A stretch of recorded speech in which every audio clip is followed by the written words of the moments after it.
నా పేరు శ్రీనివాసరావు. కోనసీమ జిల్లా అమలాపురం నుంచి వచ్చాను. మా పెద్దమ్మ గారి కోసం వచ్చాము ఇక్కడికి. బ్లడ్ క్యాన్సర్ అన్నారు ఫస్ట్.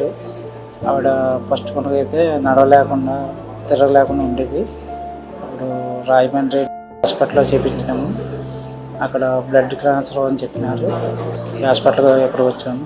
ఈ డాక్టర్ గారిని సంప్రదిస్తే మందులు ఫస్ట్ సారి ఇచ్చినారు. ఇప్పుడు సెకండ్ టైం వచ్చినాము ఇక్కడికి. మేము ముందుకుండగా ఇక్కడికి వచ్చినాము. రాయమండ్రికి వెళ్ళినాము. రాయమండ్రికి వెళ్తే అక్కడ టెస్టులు చేయించిన తర్వాత ఫస్ట్ ఉండగా అయితే ఆవిడకి నడవలేకుండా తిరగలేకుండా ఉండేది. అప్పుడు మెడిసిన్ వాడిన తర్వాత ఇప్పుడు ప్రస్తుతానికి బాగానే ఉన్నది, తిరుగుతుంది. ఇప్పుడు ఈ మెడిసిన్ వాడిన తర్వాత అటు ఇటు కదలుతుంది. ఇప్పుడు ఫస్ట్ ఇంతకుముందు అయితే కదలలేకుండా ఉండేది.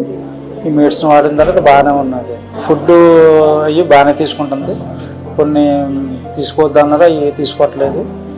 మిగతా అవన్నీ బాగానే ఆహారం ఇంతకుముందు అయితే ఒక పూట తినేది కూడా ఇప్పుడు 2 పూటలు తింటుంది. ఆహారం కూడా బాగానే తీసుకుంటున్నారు, ఫుడ్ కూడా.